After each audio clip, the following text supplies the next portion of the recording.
O vento soprava baixo, como se sussurrasse segredos que o mundo inteiro deveria esquecer. Naquela noite de dezembro, no coração da Serra da Mantiqueira, onde as árvores se curvavam como monges em oração e o silêncio se tornava uma presença palpável.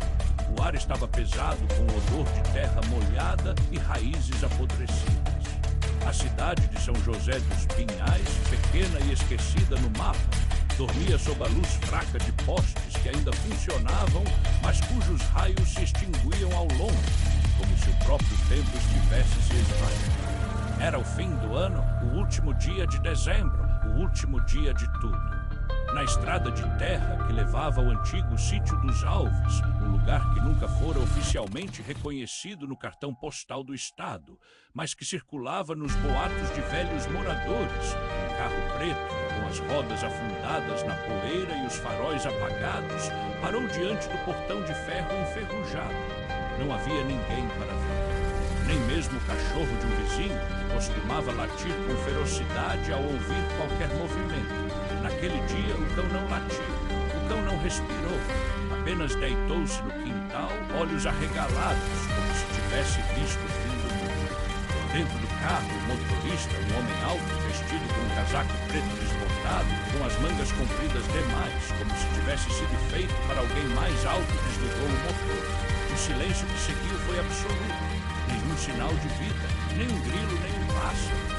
Apenas o som do próprio coração batendo contra o peito, como se tentasse escapar. E então ele saiu.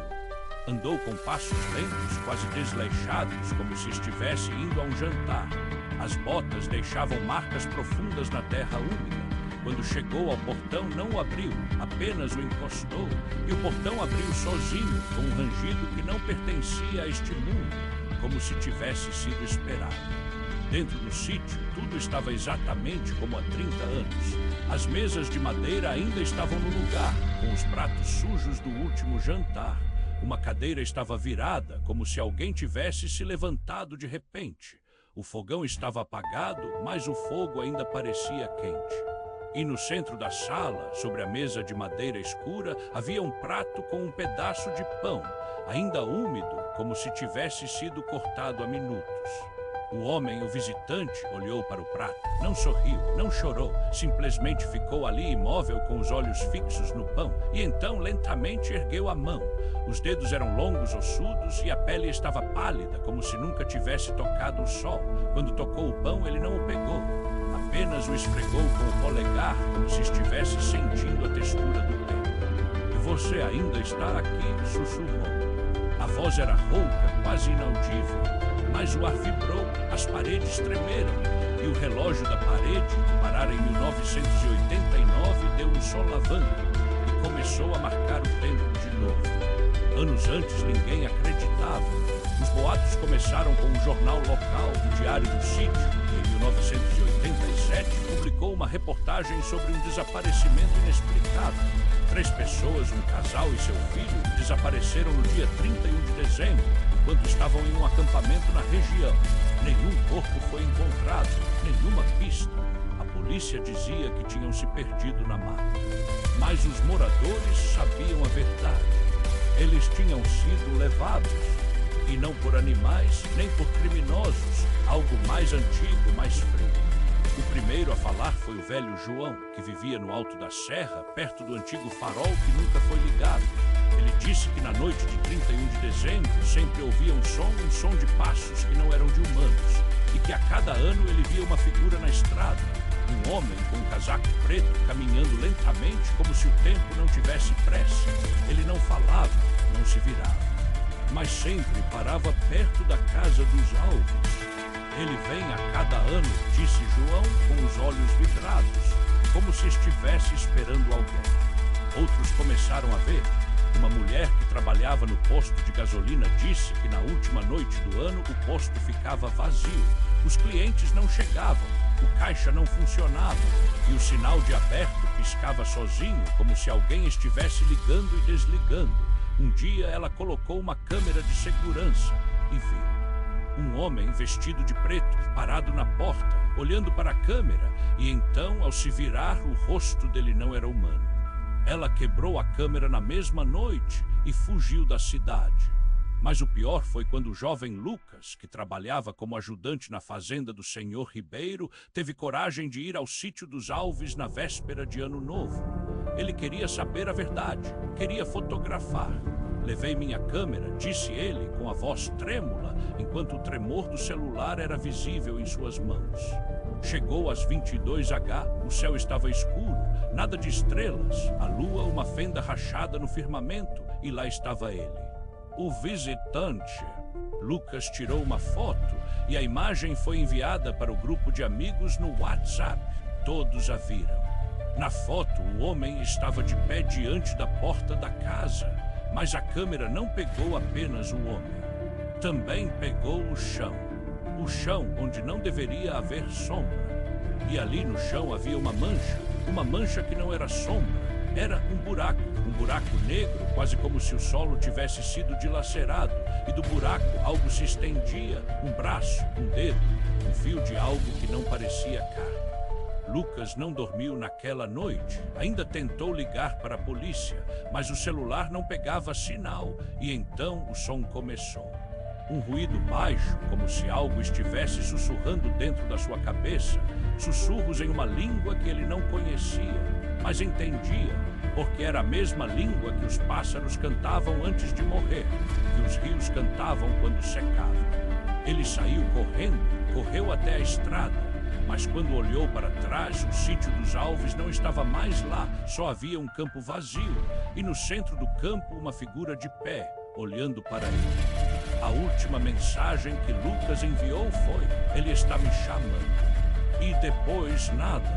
Agora, no ano seguinte, o visitante voltou, e desta vez havia alguém que o viu de verdade.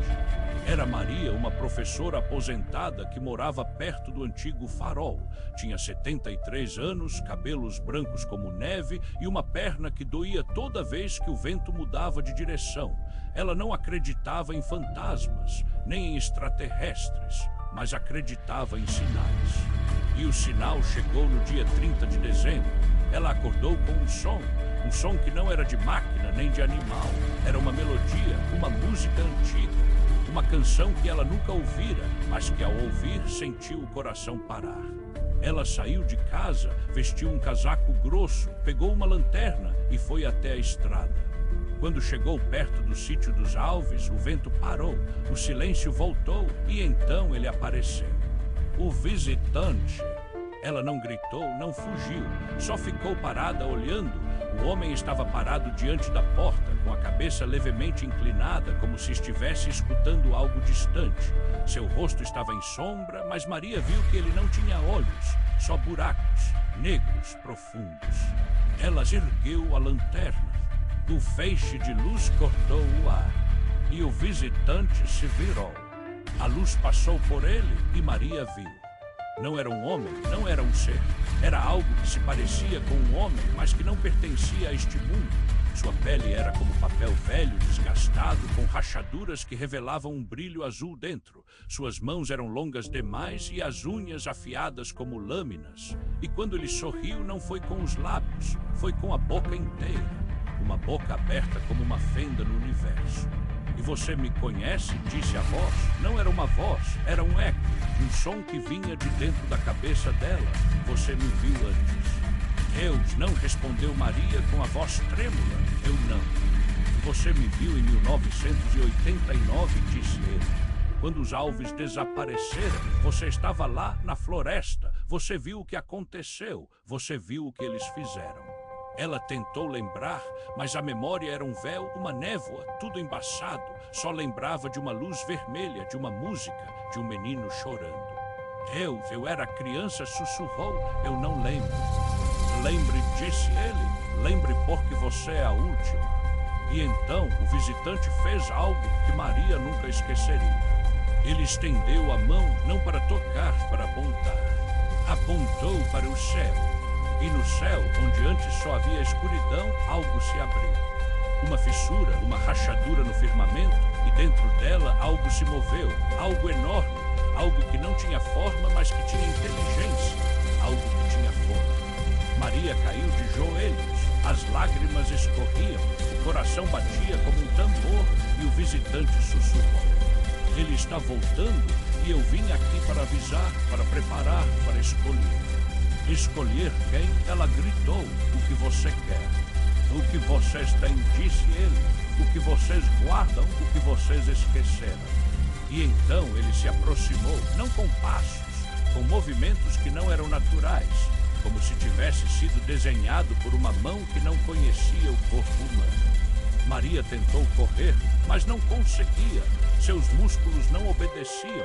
Sua mente estava cheia de imagens, de sons, de vozes. Vozeirões que gritavam em um idioma que ela não entendia, mas que era familiar.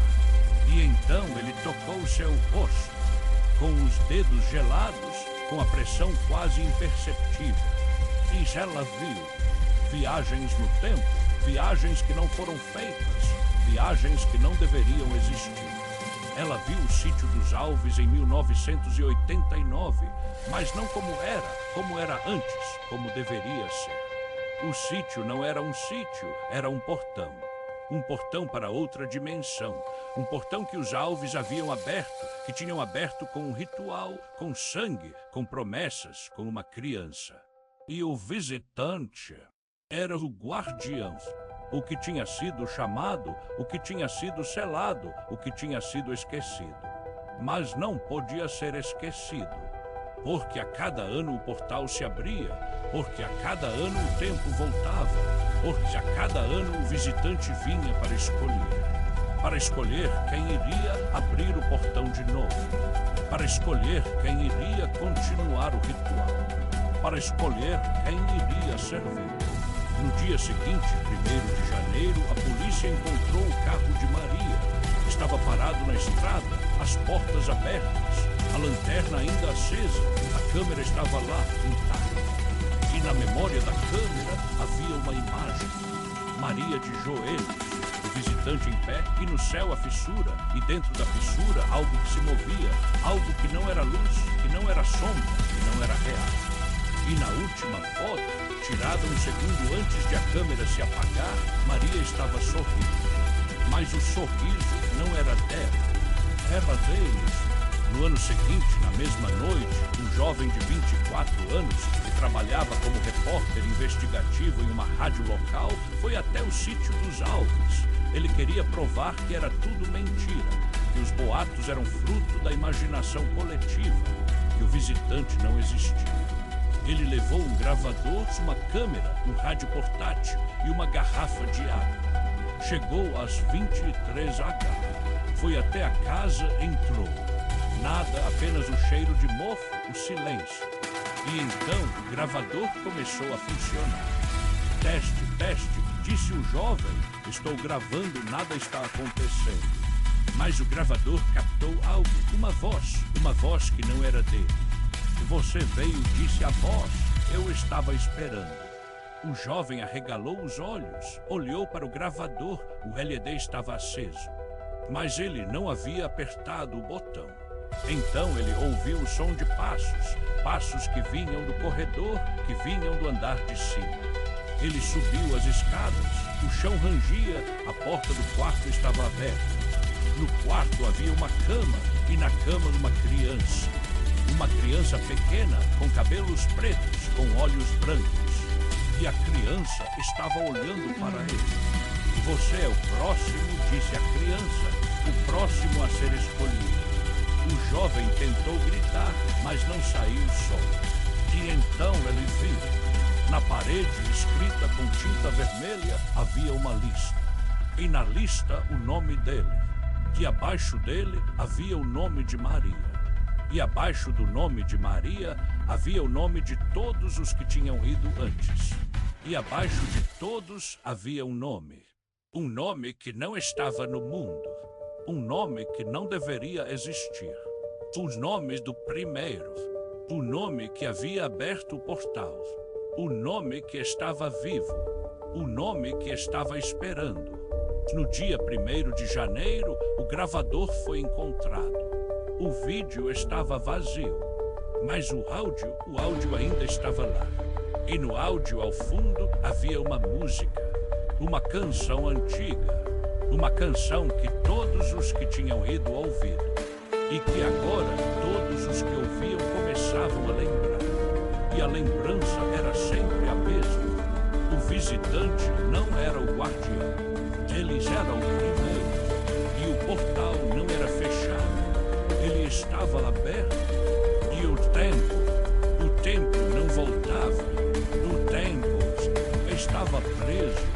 E o próximo que chegasse seria o próximo a abrir e o próximo a ser escolhido, porque o visitante não era o que vinha, era o que ficava, e ele estava sempre esperando, na escuridão, no silêncio, na esquina da estrada, na porta da casa, na mente de quem ouve, na voz que sussurra: "A você me viu?" E a resposta é sempre a mesma. Assim, e o portão se abre, e o tempo volta, e o ciclo começa. Ou talvez já tenha começado, e você já está dentro. Final.